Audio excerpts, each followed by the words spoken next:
Banyak pengulangan terhadap pembahasan akidah, fikih, ahkam, bahkan akhbar. Sebagai contoh misalkan cerita tentang Nabi Musa alaihi salam dan kaumnya. Allah sebutkan berulang kali di dalam Al-Quranul Karim di beberapa tempat dari surat-surat yang ada. Pembahasan tauhid juga demikian, pembahasan halal dan haram juga demikian. Demikian pula di dalam hadis-hadis Nabi sallallahu alaihi wasallam. Dan seorang muslim yang benar-benar cinta kepada Allah, cinta kepada Rasulnya, dia tidak akan bosan dari ilmu agama. Bagaimana dia akan bosan ilmu agama sementara yang disebutkan di dalam majelis ilmu agama adalah firman Allah Rabbul Alamin yang telah menciptakannya, yang telah memberikannya berbagai kebaikan, ya, yang memiliki syurga dan neraka. Bagaimana dia akan bosan dari majelis ilmu agama sementara yang disampaikan di dalamnya adalah hadis Nabi sallallahu alaihi wasallam, makhluk yang paling mulia, makhluk yang paling suci adalah Rasul dan Nabinya yang telah menuntun dia ke syurga Allah Jalla wa'ala, yang ia selalu bermimpi atau mengimpi, yang menginginkan perjumpaan dengannya. Dan bagaimana seorang muslim akan bosan dengan majelis ilmu agama sementara yang disebutkan di dalamnya adalah ucapan generasi terhebat, generasi umat Islam terbaik, ya, dari kalangan para sahabat Nabi, para tabi'in, tabi'ut tabi'in, 4 imam madhab dan ulama-ulama Islam yang datang setelah mereka. Dan Allah Jalla wa'ala berfirman, wa dzakir fa inna dzikra tanfa'ul mu'minin, dan berilah peringatan karena sesungguhnya peringatan itu amat bermanfaat bagi orang-orang yang beriman. Makna wa dzakir kata para ulama, karir, ulang-ulangi. Alasan berikutnya kata orang Arab atau para ulama, ma takarrara taqarrar, ma takarrara taqarrar. Beda hanya di satu huruf, kaf dengan qaf, tetapi memiliki arti yang sangat berbeda. Ma taqarrara dengan huruf kaf, taqarrara dengan huruf qaf. Sesuatu yang berulang kali disebutkan, dibahas, taqarrar, dia akan menancap kuat. Nah, alasan berikutnya, pembahasan ilmu secara umum dan secara khusus bab i'tikaf ini dibahas berulang kali atau di setiap momennya. Ini sebagai bentuk tadhkiratan lil alim, pengulangan, peringatan bagi yang telah mengetahuinya. Karena sekalipun orang itu berilmu dan cerdas, pasti dia pernah disinggapi oleh yang namanya kelupaan. Wa ta'liman lil jahilin, dan sebagai pembelajaran, pendidikan kepada orang-orang yang belum mengetahuinya. Nah, dan jika ada yang bertanya khusus pada tahun ini, apa pentingnya kita membahas pembahasan i'tikaf sementara kita sedang dilanda virus corona, atau bahkan telah diumumkan oleh sebagian badan atau pihak bahwa pada Ramadan ini tidak akan ada tarawih jamaah dan tidak akan ada i'tikaf atau yang lainnya dari kegiatan-kegiatan agama yang mengharuskan keramaian manusia di dalam masjid atau suatu tempat. Maka jawabannya barakallahu fik, yang pertama apa yang saya sebutkan di atas tadi. Yang kedua, kita membahas ilmu agama itu atau suatu pembahasan ilmu agama itu dibahas, tetap dibahas, ya, walaupun mungkin kejadiannya itu jarang terjadi. Disebutkan oleh para ulama, salah satu contohnya adalah sebagaimana yang disebutkan oleh Syekh Muqbil dalam kitabnya As-Sahihul Jami', hukum seputar perbudakan. Di hari ini, ya, amat sulit adanya budak yang dimaksud oleh syar'i, tetapi pembahasan tersebut tetap dibahas karena itu bagian dari ilmu agama yang dibahas oleh Rasulullah sallallahu alaihi wasallam.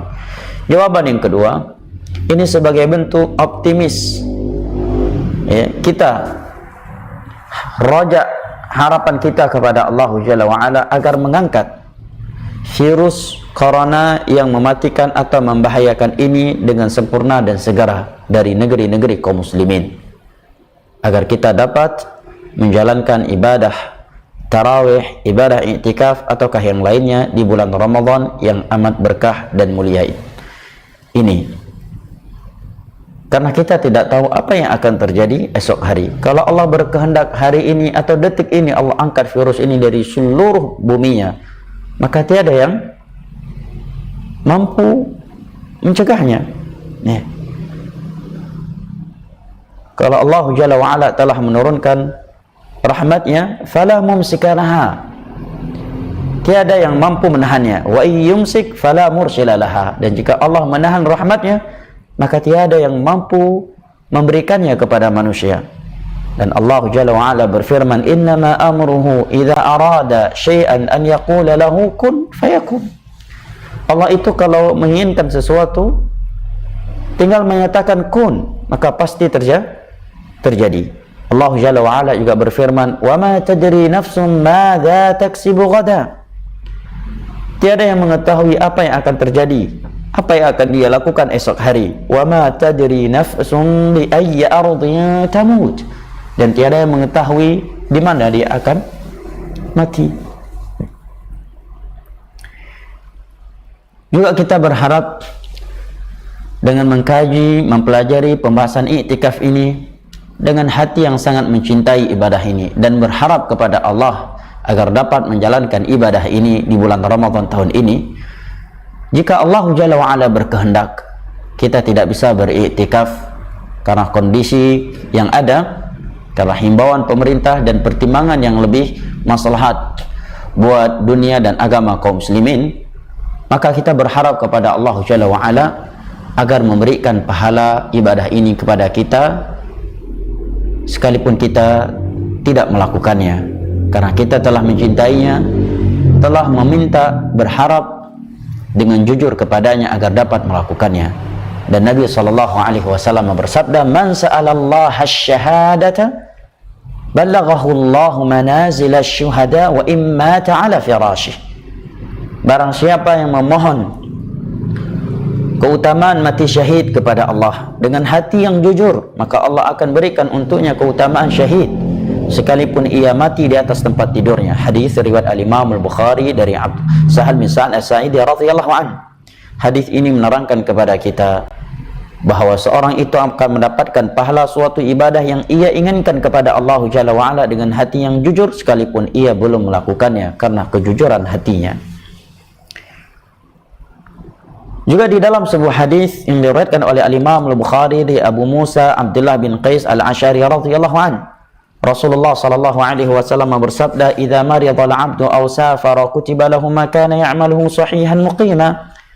Apabila seorang hamba itu sakit atau safar, maka akan diberikan untuknya, akan dicatat untuknya pahala ibadah-ibadah rutin yang rutin ia lakukan ketika ia masih sehat dan ketika ia tidak safar. Naam. Barakallahu fikum. Dan sebelum kita masuk kepada pembahasan ini, ada sedikit nasihat dan peringatan untuk kita semua. Dan ini sebenarnya sudah berulang kali ana sampaikan, dan juga keumuman ulama di negara Indonesia, di negeri Indonesia, baik MUI ataukah ustadz-ustadz yang berdakwah di negeri ini, serta ulama-ulama yang ada di Timur Tengah, bahwa terkait salat berjamaah, melakukan kegiatan-kegiatan agama yang melibatkan keramaian manusia, hendaknya seorang memperhatikan himbauan pemerintah dalam hal ini terkait virus corona ini. Yang kedua, hendaknya dia mempertimbangkan nilai-nilai agama terkait antara maslahat dan mafasid. Yang ketiga, hendaknya seorang itu tidak terlalu pede, mengeluarkan pendapat pribadinya yang bertentangan dengan himbauan pemerintah, dan juga tidak dibangun di atas kaedah-kaedah agama yang telah dipahami oleh ulama kibar terkait virus corona ini. Yang sehingga pendapat pribadi dia tersebut membuat manusia dalam kekacauan, membuat manusia bimbang, membuat masyarakat semakin benci kepada pemerintah, dan tidak bekerja sama dengan pemerintah demi kebaikan dunia dan agama kaum muslimin. Lebih buruk dari itu, membuat kaum muslimin berada di dalam kecemasan. Karena di hari-hari ini atau bahkan sebelumnya, dai yang paling hebat itu menurut sebagian orang adalah dai yang paling bisa membuat masyarakat cemas dengan ceramahnya itu, membuat masyarakatnya gelisah. Ini dai yang paling mantap, dai yang paling bagus, atau yang paling berani melawan kebijakan-kebijakan pemerintah tanpa dia pertimbangkan nilai-nilai agama, nilai-nilai masalih wal mafasid di balik itu. Maka dialah dai yang paling pemberani, dia imam besar kaum muslimin.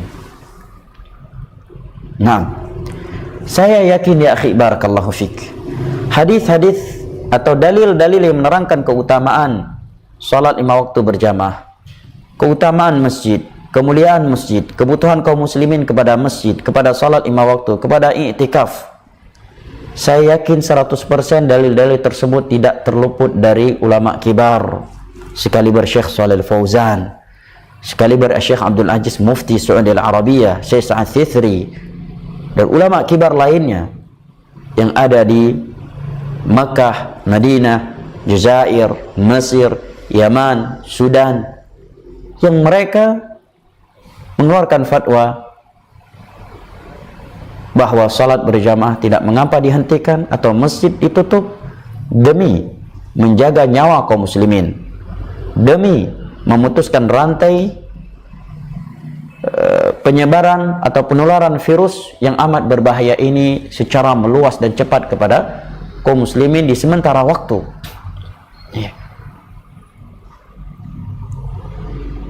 Dan saya yakin bahwa masyarakat kita Indonesia secara umum, tidaklah secara umum saya katakan secara umum, tidaklah lebih cinta kepada salat berjamaah daripada masyarakat Madinah, terlebih lagi salat berjamaah di dalam Masjid Nabawi, ketimbang masyarakat yang ada di Mekah.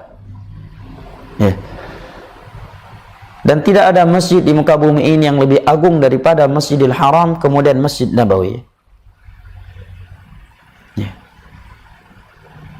Dan secara umum di sana adalah ulama-ulama yang paling berilmu.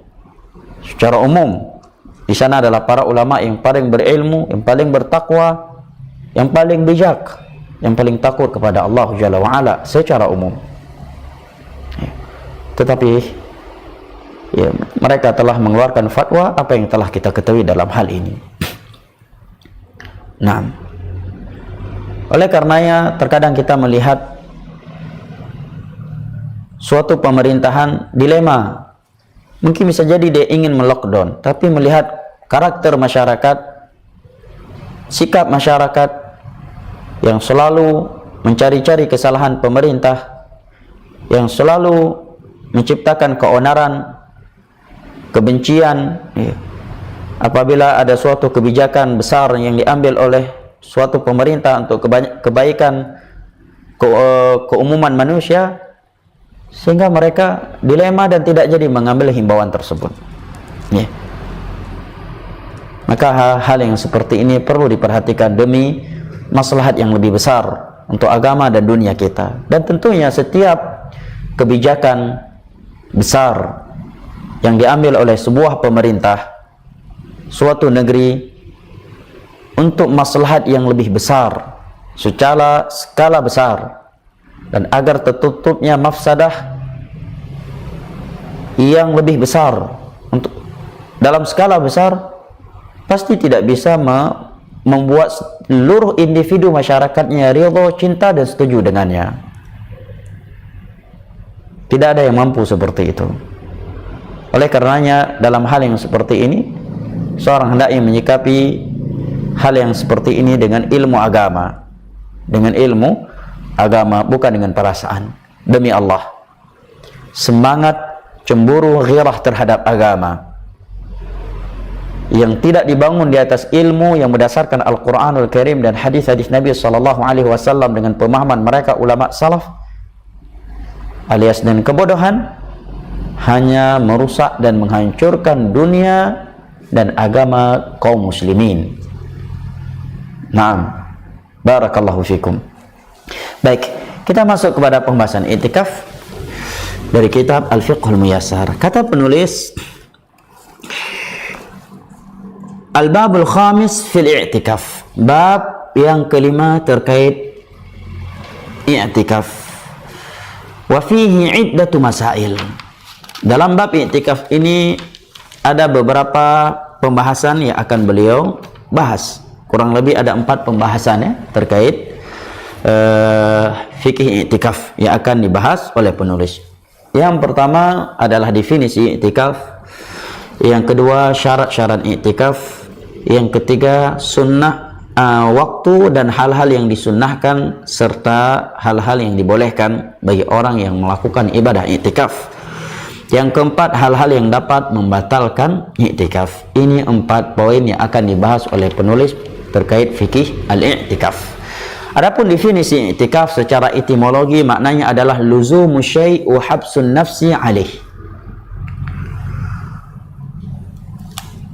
Menahan diri atau menetap di suatu tempat. Ini namanya i'tikaf.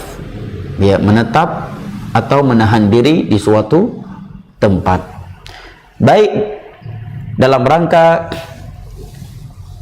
melakukan suatu kebaikan atau suatu dosa, itu tetap dinamakan i'tikaf ya, secara etimologi. Contoh i'tikaf yang baik adalah i'tikaf di bulan Ramadan di masjid ya.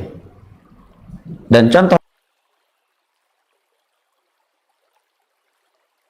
i'tikaf dosa ya, yang dikategorikan i'tikaf secara etimologi tapi dia perbuatan dosa adalah i'tikafnya kaum musyrikin ya, di sisi berhala-berhala mereka, di tempat-tempat keramat mereka yang berbentuk syirik ya.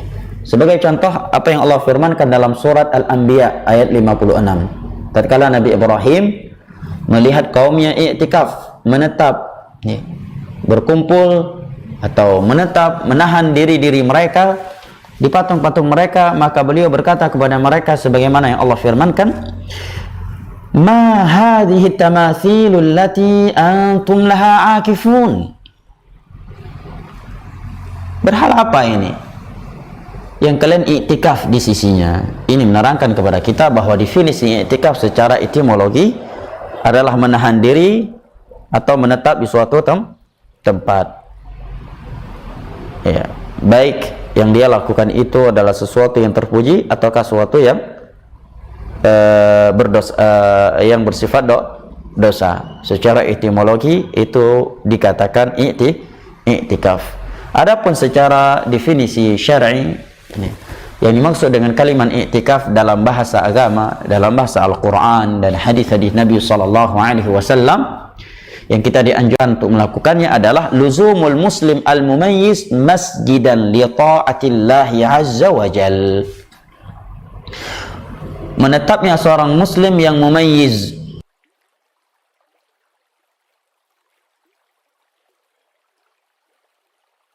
Al-Quran dan hadis-hadis Nabi SAW serta ucapan ulama Islam. Yang melakukannya dinamakan al-mu'takif. Mu'takif itu yang melakukan i'tikaf. Perbuatannya disebut dengan i'tikaf. Hukmuhu, hukum i'tikaf, wa huwa sunnatun wa qurbatun ila Allah azza wa jal.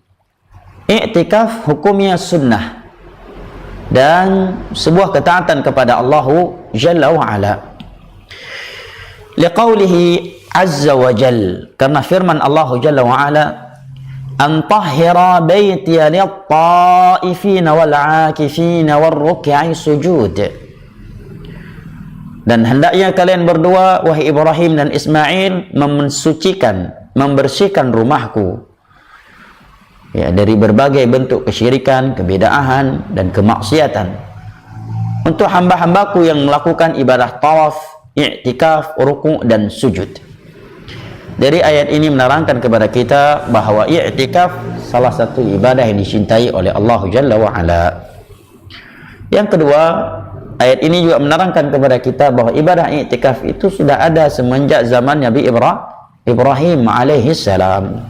Nah, qala wa hadhihi al-ayah dalilun ala masyru'iyyatihi hatta fil umamis sabiqah. Ayat ini menerangkan kepada kita bahwa i'tikaf adalah ibadah yang dianjurkan semenjak pada umat-umat terdahulu. Wa qawluhu ta'ala, wa qawlihi ta'ala, dan juga firman Allah Jalla wa Ala, wa la tubashiruhunna wa antum 'akifuna fil masajid. Dan janganlah kalian bersenggama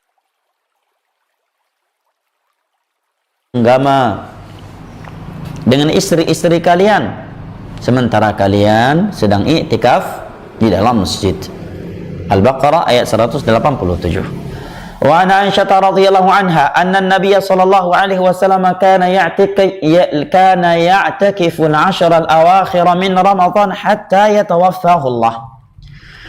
Dari Aisyah radhiyallahu anha bahwa Nabi sallallahu alaihi wasallam selalu beriktikaf di 10 terakhir Ramadan hatta tawaffahu Allah, sehingga beliau diwafatkan oleh Allah Jalla wa Ala. Hadis ini diriwayatkan oleh Al-Imam Al-Bukhari dan Muslim. Wa ajma'al muslimun ala masyru'iyyatihi wa annahu sunnatun la yajibu 'ala al-mar'i illa an yujibahu 'ala nafsihi ka'an yanzurah. Dan kaum muslimin ijma' para ulama Islam telah sepakat bahwa i'tikaf adalah sebuah ibadah yang dianjurkan dan hukumnya sunnah. Yang ketiga, i'tikaf itu tidak menjadi wajib kecuali seorang telah mewajibkan terhadap dirinya dengan nazar. Maka kesimpulan dalil anjuran i'tikaf adalah dengan Al-Quran, sunnah, hadis Nabi sallallahu alaihi wasallam dan ijma'. Baik, ini poin pertama terkait i'tikaf. Kesimpulan dari uraian penulis di atas sebelum saya memberikan beberapa catatan. Yang pertama, definisi i'tikaf secara etimologi adalah menahan diri atau menetap suatu tempat untuk melakukan suatu perbuatan yang terpuji ataukah terlarang. Tetap dinamakan sebagai i'tikaf secara etimologi. Kesimpulan yang kedua, bahwa definisi atau yang dimaksud dengan kata i'tikaf dalam bahasa agama adalah bertahannya seorang muslim yang mumayyiz di dalam masjid untuk fokus beribadah, melakukan ketaatan kepada Allah Jalla wa Ala. Kesimpulan yang ketiga, bahwa hukum i'tikaf adalah sunnah menurut ayat Al-Quranul Karim, hadis-hadis Nabi sallallahu alaihi wasallam dan ijma'. Kesimpulan yang keempat, bahwa Nabi sallallahu alaihi wasallam selalu beriktikaf di 10 terakhir Ramadan sampai Allah Jalla wa Ala mewafatkan beliau. Kesimpulan yang kelima, bahwa iktikaf bisa menjadi wajib apabila seorang mewajibkannya atas dirinya dengan nadar. Ini 5 atau 6 kesimpulan dari uraian penulis di atas. Ada beberapa faedah yang baik untuk saya sampaikan secara ringkas, bahwa Nabi SAW di awal Islam beriktikaf di 10, ya, berapa hadis menyebutkan di 10 awal Ramadan. Setelah itu beliau beriktikaf di 10 pertengahan Ramadan. Kemudian setelah diberitahukan bahwa Lailatul Qadar itu ada di 10 terakhir Ramadan, maka beliau semenjak itu hanya beriktikaf di 10 terakhir Ramadan sampai beliau diwafatkan oleh Allah Jalla wa Ala. Faedah kedua, bahwa Nabi SAW semenjak disyariatkan bulan Ramadan, puasa Ramadan, beliau tidak pernah meninggalkan iktikaf. Semenjak beliau melaksanakan ibadah puasa Ramadan, beliau tidak pernah meninggalkan ibadah i'tikaf. yang awal-awalnya di 10 pertama, kemudian 10 kedua, kemudian di 10 terakhir Ramadan sampai wafatnya. Maka jangan sampai kita selaku umatnya yang mengaku cinta kepada beliau, ya, yang menginginkan perjumpaan dengan beliau, yang mengaku siap mati demi agama yang beliau bawa, justru semenjak kita melakukan ibadah puasa Ramadan, kita tidak pernah menjalankan ibadah iktikaf. Memang sih bukan sebuah dosa, tetapi ini kan sesuatu yang tidak tepat pada diri seorang muslim yang memiliki kemampuan untuk melakukannya, sementara ia selalu mengaku cinta kepada Nabi Muhammad sallallahu alaihi wasallam. Kata para ulama, usahakan dirimu itu pernah menerapkan salah satu dari seluruh sunnah Nabi sallallahu alaihi wasallam yang telah engkau ketahui, walaupun hanya sekali dalam seumur hidupnya. Usahakan itu. Oleh karena disebutkan oleh para ulama, saking semangatnya Imam Ahmad mengikuti sunnah Rasulullah sallallahu alaihi wasallam, ketika beliau mendengar Nabi pernah berbekam, kemudian membayar upah bekam dengan suatu nominal 1 dinar, ya, maka beliau pun mencari uang sebanyak 1 dinar. Setelah itu berbekam, kemudian membayar 1 dinar kepada tukang bekam, ya. Padahal nominalitas 1 dinar itu bukanlah sesuatu yang disunahkan, tetapi karena beliau mendengar hadis tersebut dan saking cintanya beliau kepada Nabi SAW dan ingin menerapkan apa yang Nabi lakukan, selama beliau mampu melakukannya, beliau terapkan. Dan Allah Jalla wa Ala berfirman, laqad kana lakum fi Rasulillahi uswatun hasanah liman kana yarjullaha wal yawmal akhir wa dzakarallaha katsira.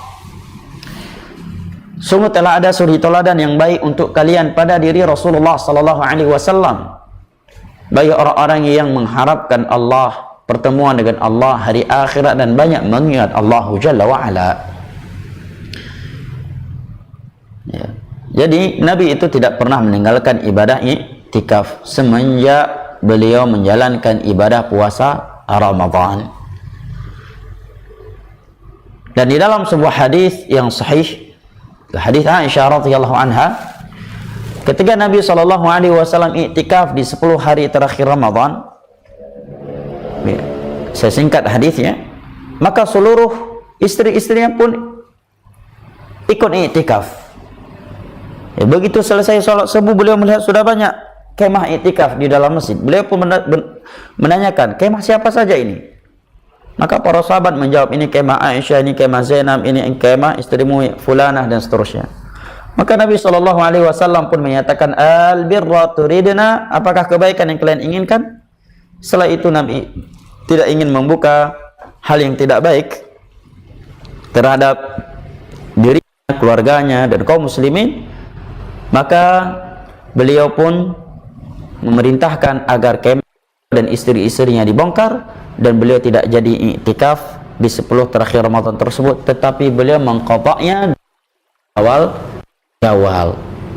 Ya, maka tetap dikatakan beliau tidak pernah meninggalkan iktikaf, karena iktikaf yang beliau tinggalkan di 10 terakhir Ramadan di tahun tersebut karena perkara di atas telah beliau qada di 10 Syawal.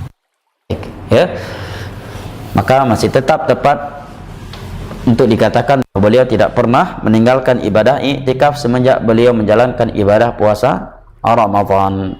Barakallahu fikum. Poin kedua yang akan dibahas oleh penulis berikut ini adalah syurutul i'tikaf, syarat-syarat i'tikaf. Al-i'tikafu ibadatun laha syurutun la tasihhu illa biha wahi. I'tikaf adalah sebuah ibadah yang memiliki syarat-syarat. Yang ibadah i'tikaf ini tidaklah sah kecuali dengan syarat-syarat tersebut. Apa saja? Yang pertama, an yakunal mu'takifu musliman mumayyizan aqila. Yang menjalankan ibadah i'tikaf muslim, ya, yang telah mumayyiz. Ya, umurnya sudah mumayyiz, karena anak yang belum mumayyiz tidak mungkin punya niat, tidak mungkin ada tujuan untuk beribadah kepada Allah Jalla wa Ala. aqilan, dan berakal, waras. Orang gila nggak mungkin ya masuk ke masjid dengan tujuan i'tikaf, ya, beribadah kepada Allah, untuk fokus beribadah kepada Allah. Fala yasihu al-i'tikafu minal kafir walal majnun walal sabi ghairil mumayyiz. Maka ibadah i'tikaf tidak sah dari orang kafir, dari orang gila, dari anak kecil yang tidak mumayyiz. Amal bulugh wa dzukuriyah fala yushtaratani. Dan bukanlah sebagai syarat i'tikaf umur seseorang harus balik dan dia harus laki-laki. Ini bukan dua syarat i'tikaf. Walaupun dia belum balik tetapi dia muslim, mumayyiz, aqil, tidak mengapa. Demikian pula dia muslimah, aqilah, mumayyizah, juga tidak mengapa. Tidak mesti harus balik dan tidak mesti harus lelaki. Fayasihul i'tikaf min ghairil balik idza kana mumayyizan wa kadzalika minal untha. Syarat yang kedua adalah an-niyatu. Mesti ada niat. Karena niat merupakan rukun atau syarat sah keumuman ibadah. Nabi SAW bersabda, innamal a'malu binniyat. Setiap amalan itu dengan niat. Ya, tiada suatu ibadah kecuali dengan niat. Hadis riwayat al-Imam al-Bukhari dan Muslim dari Umar bin Khattab radhiyallahu anhu. Fayanwi al-mu'takifu luzuma mu'takafi qurbatan wa ta'ambudan lillahi azza wa jal. Maka seorang yang ingin i'tikaf berniat menahan dirinya, bertahan, menetap di masjid untuk beribadah dan mendekatkan dirinya kepada Allah Jalla wa'ala. Bukan agar bisa cengar-cengir dengan kawannya ketika i'tikaf. Bukan agar bisa bukber, apa namanya? Bukber. Buka bersama. Iya.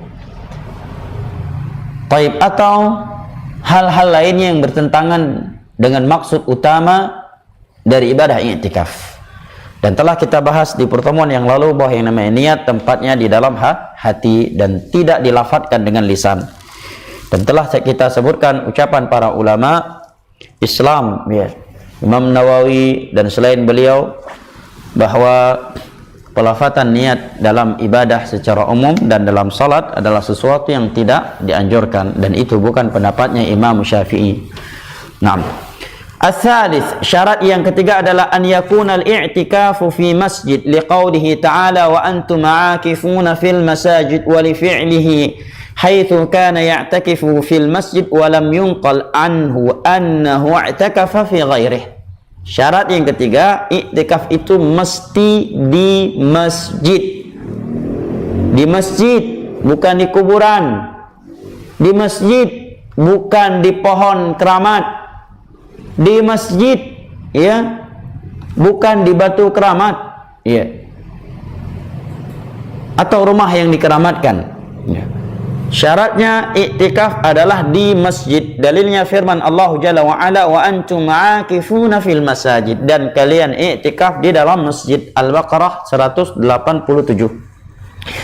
Dalil yang kedua, karena perbuatan Nabi SAW, beliau hanya beriktikaf di dalam masjid. I'tikaf beliau itu hanya di dalam masjid. Belum pernah dinukilkan beliau i'tikaf di selain masjid.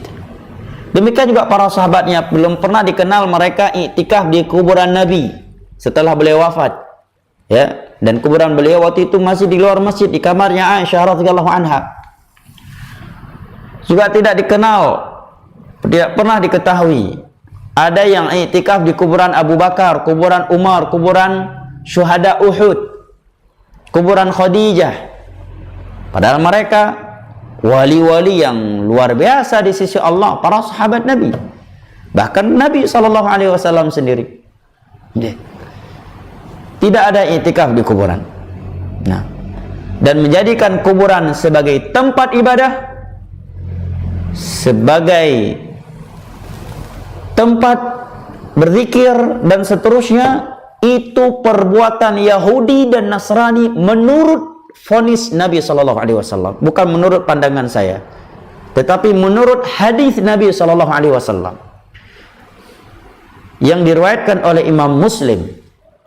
Beberapa hari sebelum beliau wafat, beliau sempat memperingatkan umatnya dengan sabdanya, la'natullahi 'alal yahudi wan nasara ittakhadhu qubur anbiya'ihim masajid. Laknat Allah kepada Yahudi dan Nasrani yang suka menjadikan kuburan para nabi sebagai tempat-tempat ibadah. Sekarang kalau hadis ini disampaikan, maka yang menyampaikan hadis tersebut akan dituduh Wahabi, antek-antek Yahudi, bloon dan seterusnya. Itulah tanda akhir zaman.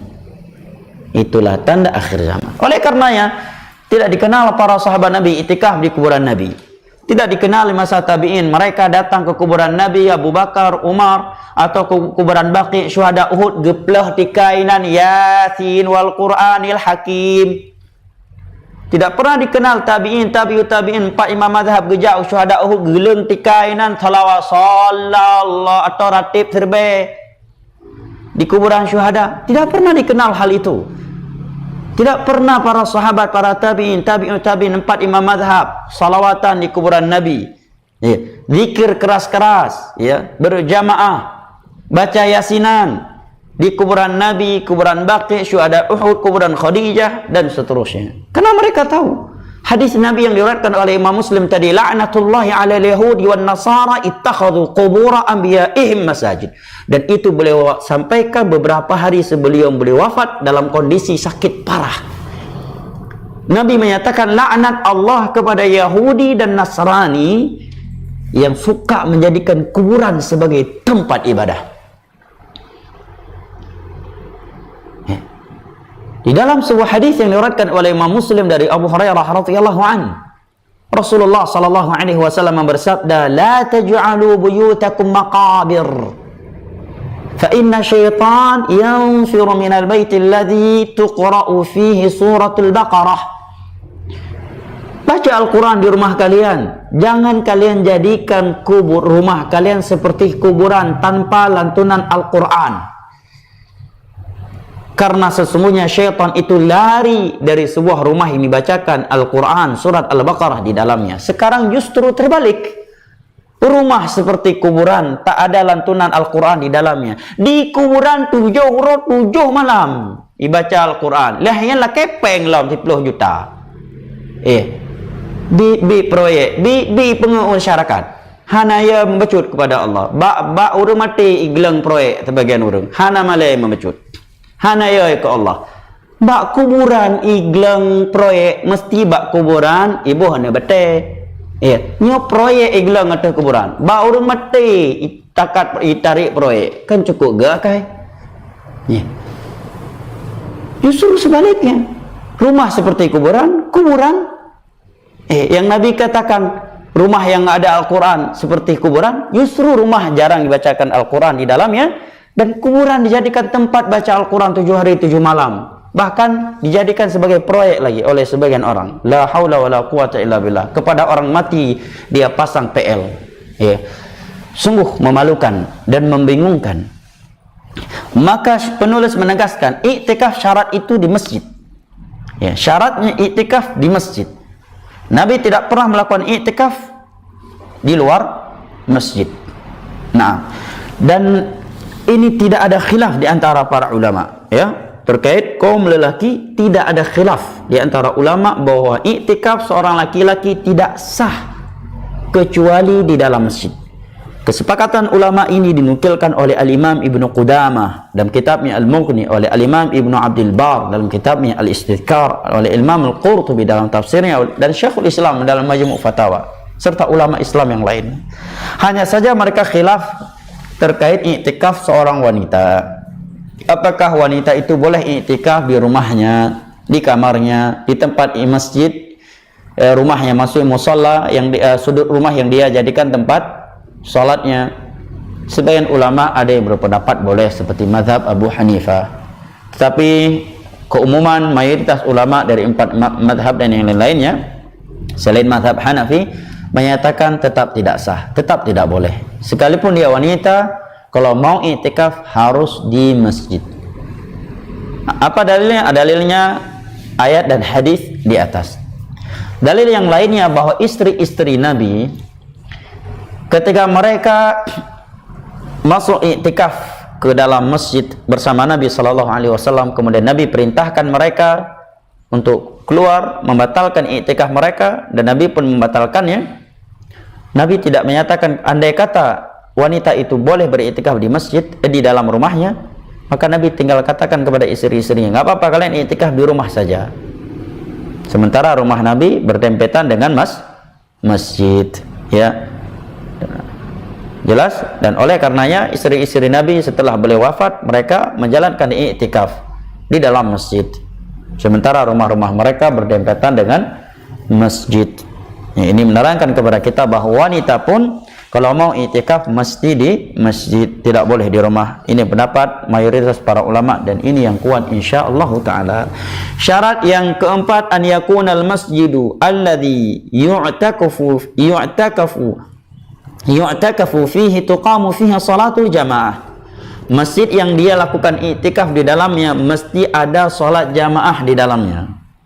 Wadzalika idza kanat muddatul i'tikafi tatakhallaluha salatun mafruḍah, apabila iktikaf dia itulah lama, ya.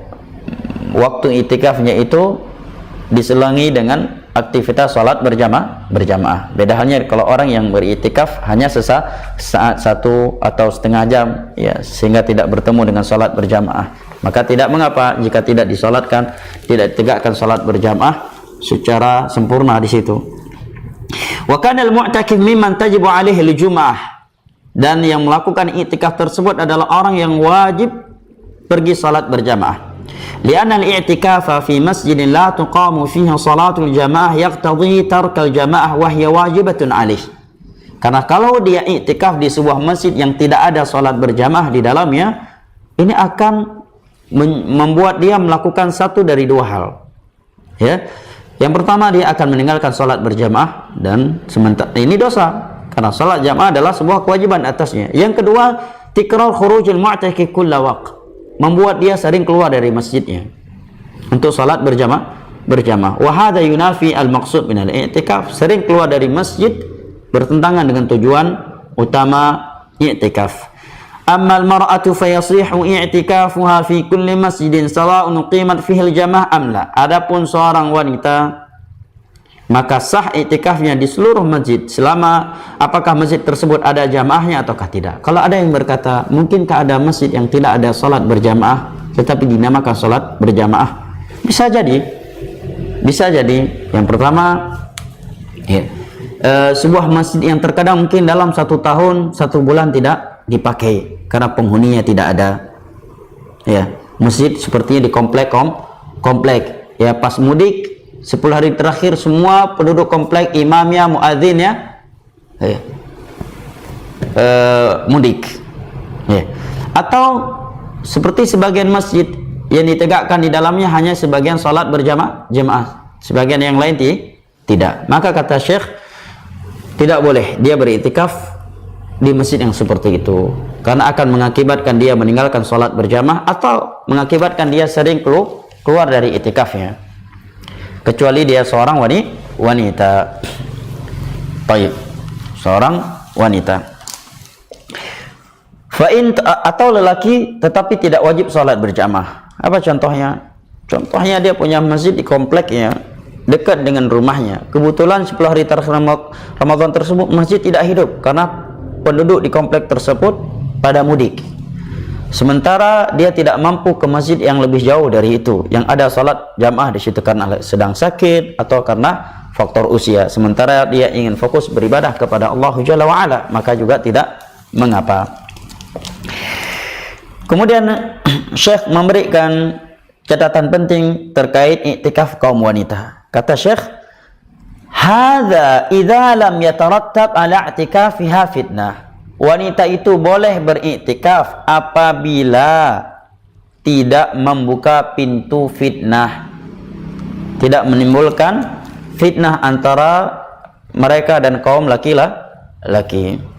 Adapun jika dengan dia beriktikaf akan menimbulkan pintu fitnah, ya, akan mengakibatkan, ya,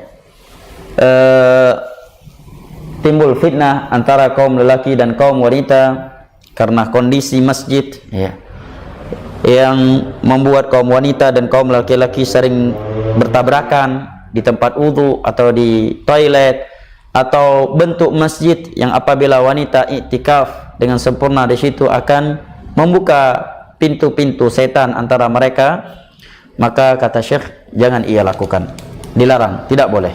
Karena iktikaf hukumnya sunnah, sedangkan menutupi pintu fitnah hukumnya wajib. Fa in tarattaba 'ala dzalika fitnah muni'at. Jika menimbulkan fitnah, maka dia tidak boleh melakukan ibadah iktikaf, harus dilarang. Wal afdal an yakuna al masjid alladhi ya'takifu fihi tuqamu fihi al jum'ah. Dan paling afdal iktikaf itu dilakukan di masjid yang ada salat Jumatnya.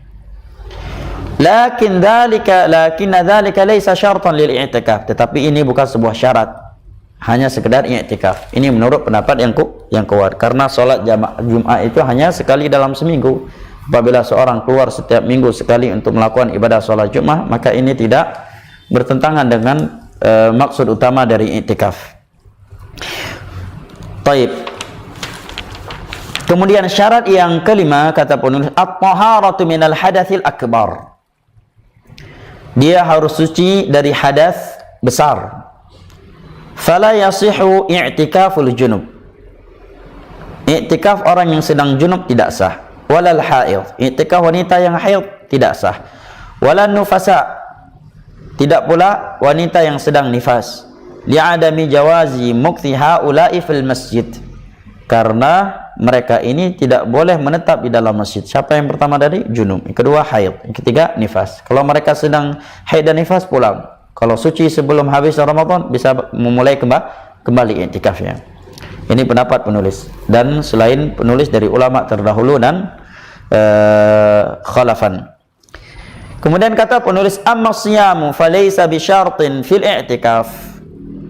Dan i'tikaf itu tidak disyaratkan dalam kondisi puasa. Maksudnya apa?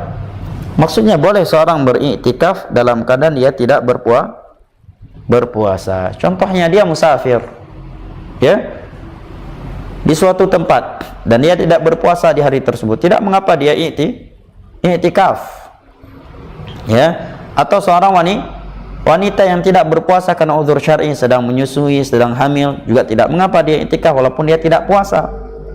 Atau mana yang kedua, kata para ulama, i'tikaf di luar Ramadan, sebagaimana Nabi telah mengqadha i'tikaf yang beliau tinggalkan di 10 terakhir Ramadan di 10 awal Syawal, ya. Lima ruya an ibni Umar radhiyallahu anhuma anna Umar qala ya Rasulullah inni nadartu fil jahiliyati an a'takifa laylatan fil masjidil haram faqala awfi binadhrik. Dalilnya, kata penulis, telah diriwayatkan dari Abdullah bin Umar radhiyallahu anhuma bahwa Umar pernah berkata kepada Rasulullah sallallahu alaihi wasallam setelah masuk Islam, wahai Rasulullah, dulu ketika aku masih jahiliyah pernah bernadar i'tikaf satu malam, untuk beriktikaf satu malam di dalam Masjidil Haram. Iktikaf di malam hari ada puasa atau tidak? Tidak tentunya. Ya. Maka Nabi pun menjawab, "Aufi binadrik."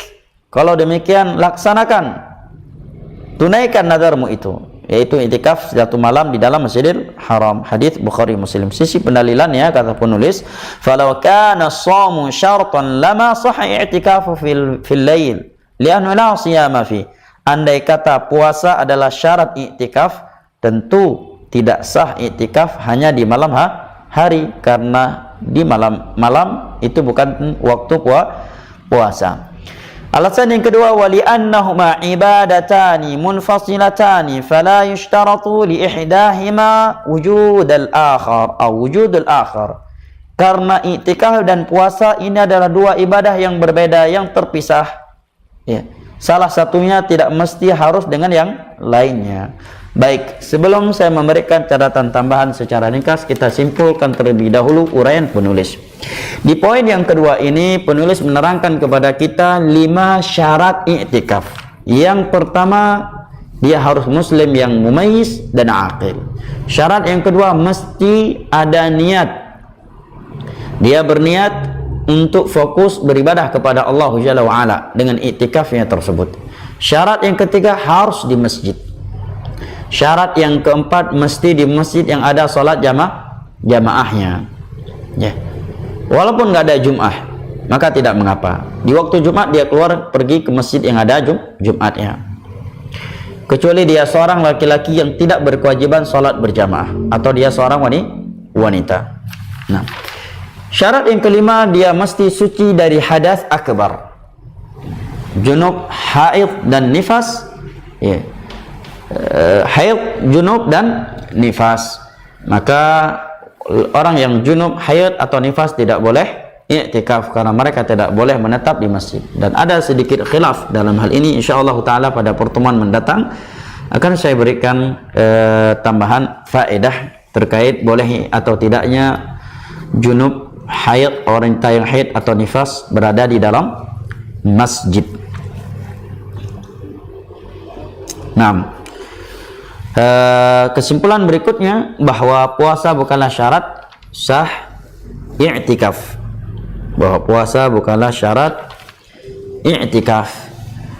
Dan beberapa faedah yang dapat kita petik juga dari uraian penulis bahwa i'tikaf itu boleh walaupun di luar bulan Ramadan. Buktinya ketika Umar berkata, aku bernazar untuk i'tikaf 1 malam di dalam Masjidil Haram, Nabi pun berkata, tunaikan nazar i'tikaf engkau tersebut. Ya. Maka suatu ketaatan yang tadinya tidak wajib atas seseorang, apabila dia bernazar mengharuskan terhadap dirinya, maka menjadi wajib yang harus ia tunaikan. Ya, ini menurut pendapat keumuman ulama, mayoritas ulama. Ya, contohnya i'tikaf, hukumnya sunnah, tetapi karena Umar telah mewajibkan atas dirinya di masa jahiliyah telah bernazar, maka Nabi memerintahkan beliau menunaikan nazar beliau ini. Tayyib, barakallahu fikum. Karena waktu yang telah habis, sisa pembahasan i'tikaf insyaallah akan kita selesaikan insyaallah taala besok pagi. Barakallahu fikum. Kita masuk kepada tanya jawab insyaallah taala. Barakallahu fikum.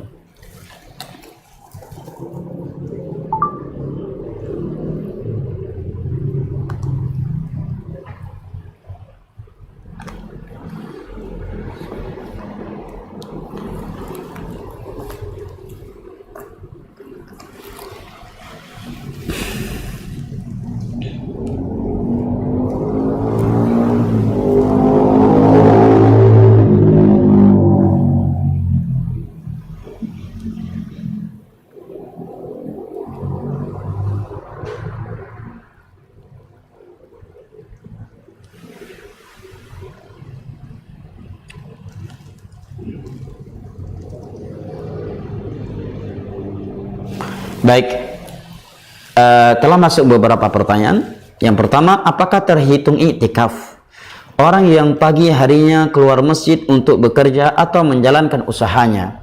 Dan bagaimana jika tidak full 10 hari? Jawabannya, barakallahu fik, jika dia beriktikaf hanya di malam hari, ya, maka dia terhitung i'tikaf. Karena yang rajih dari pembahasan ulama atau pendapat para ulama bahwa waktu i'tikaf itu tidak ada ketentuan minimalnya. Ya, minimal waktunya berapa. Walaupun dia hanya 1 jam di dalam masjid dengan tujuan fokus beribadah kepada Allah, dia sudah sah dikatakan mu'takif. Ya, karena keumuman makna i'tikaf secara bahasa. Tetapi kalau dia ingin i'tikaf 24 jam yang paling sempurna seperti Nabi SAW di 10 terakhir Ramadan, maka dengan 24 jam tidak boleh dia keluar. Justru kalau dia di siang harinya keluar bisnis, ini bertentangan dengan tujuan utama i'tikaf. Ya, tujuan utama i'tikaf seorang itu ingin berfokus, berkhalwat, mendekatkan dirinya kepada Allah Jalla wa'ala dengan meninggalkan perkara-perkara dunia yang sebelumnya ia melakukannya. Nah, barakallahu fiik.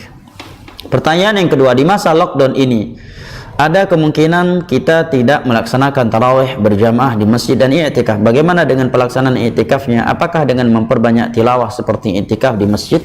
Tadi telah saya jawab di awal kajiannya, barakallahu fiik, bahwa i'tikaf mesti dalam masjid. Jika tidak bisa di masjid, maka di rumah tidak bisa dikatakan i'tikaf.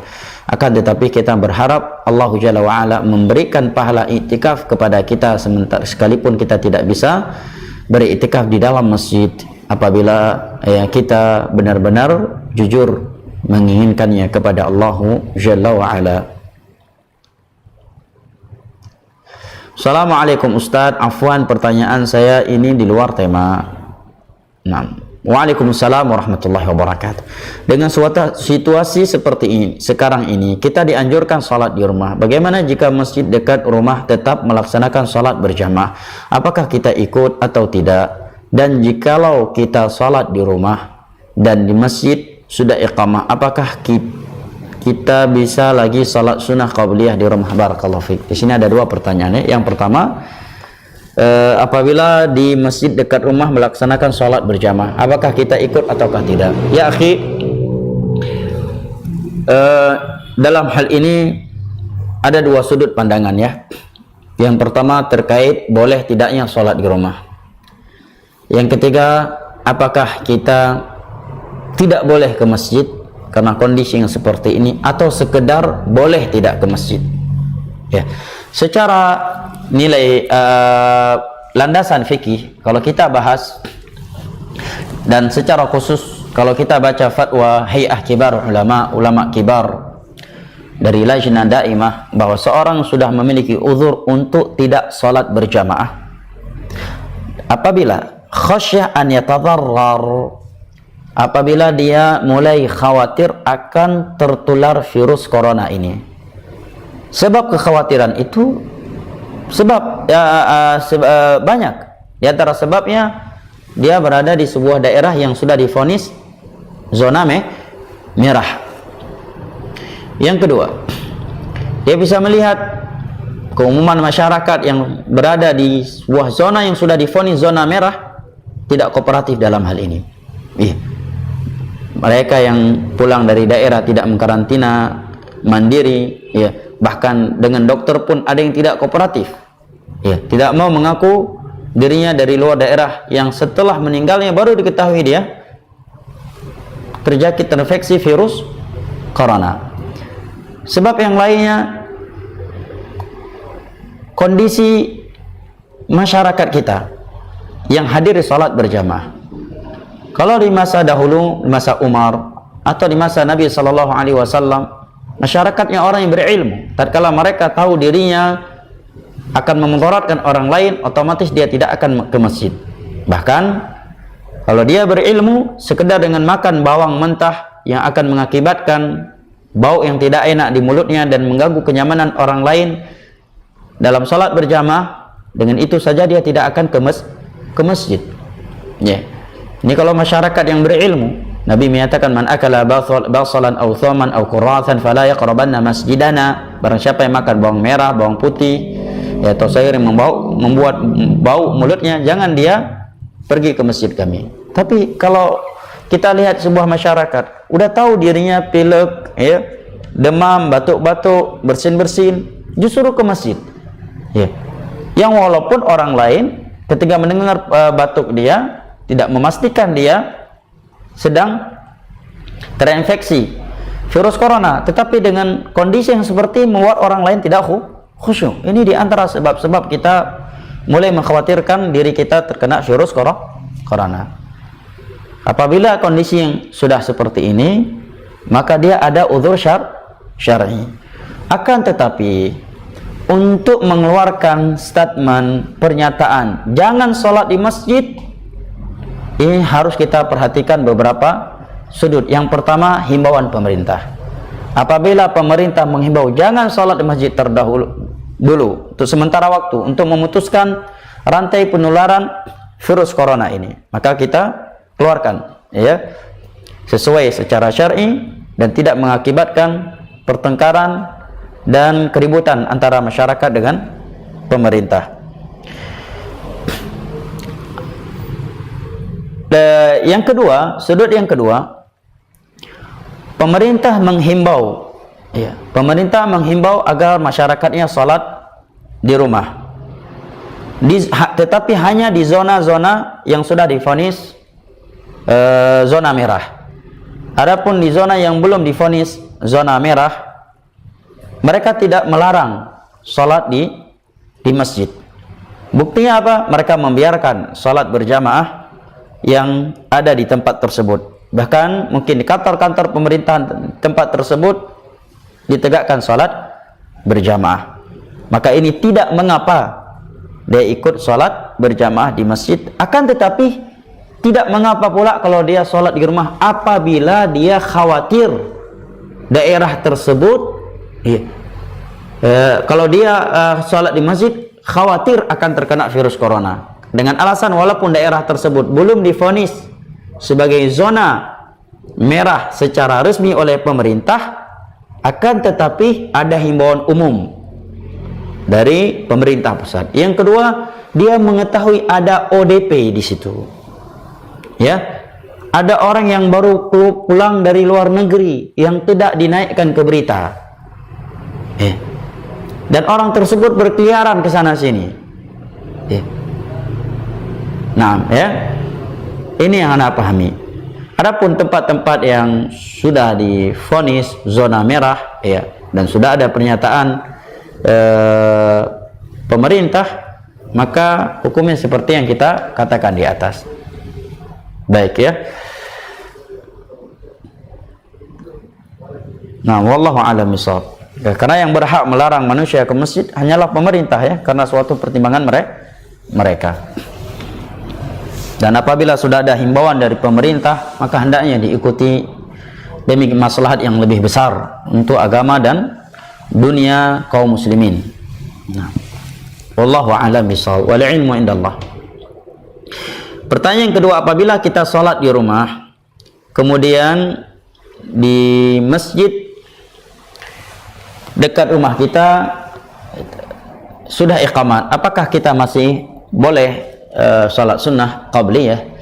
Barakallahu fik. Telah datang hadis yang sahih, Nabi SAW bersabda, "Idza uqimatis shalah fala salata illa al-maktubah." Apabila iqamat telah dikumandangkan, maka tidak ada salat kecuali salat yang wajib.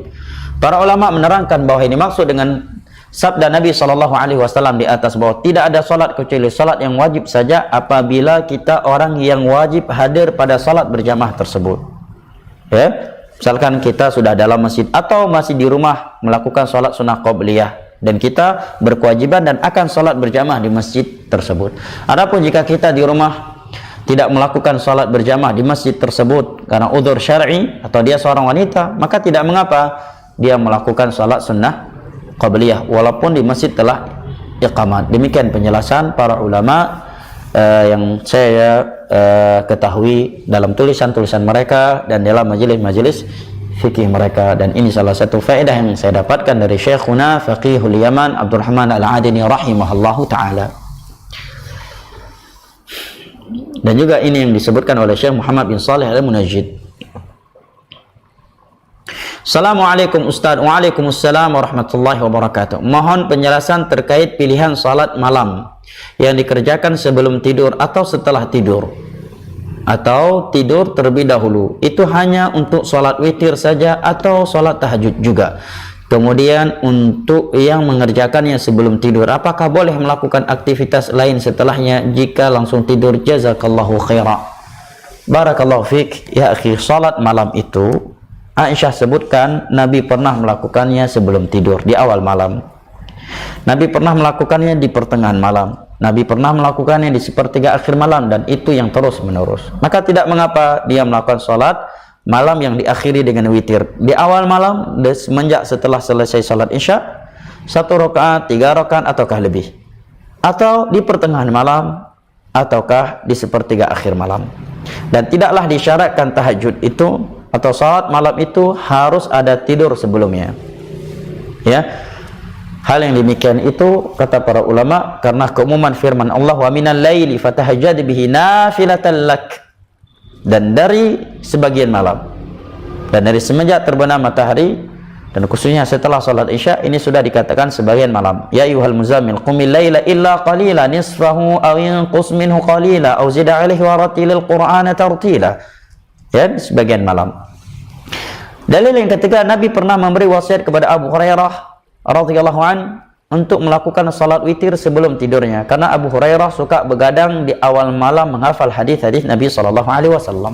Dan apabila seorang telah witir sebelum tidurnya, kemudian sepertiga akhir malam dia terbangun, apakah masih boleh dia melakukan salat? Boleh. Dia boleh melakukan salat sunnah mutlak, tetapi tidak ada witir lagi, karena Nabi SAW bersabda, la witrani fil lail, tidak ada witir di 2 kali dalam satu malam.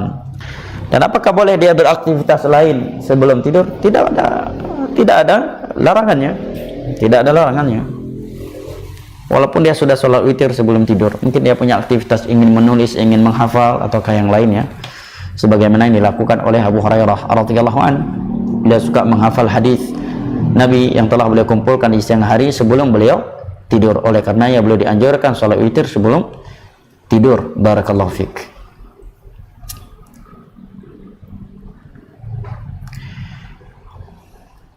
Baik, beberapa pertanyaan masih sisa, insyaallah akan kita jawab pada pertemuan besok insyaallah ya. Barakallahu fikum. Saya kira sampai di sini. Subhanakallahumma wa bihamdika asyhadu an la ilaha illa anta astaghfiruka wa atubu ilaik. Wassalamualaikum warahmatullahi wabarakatuh. Alhamdulillah, kami telah menyalurkan kurang lebih 8 ton sembako yang terdiri dari beras, telur, minyak goreng, gula, dan mie instan senilai 88 juta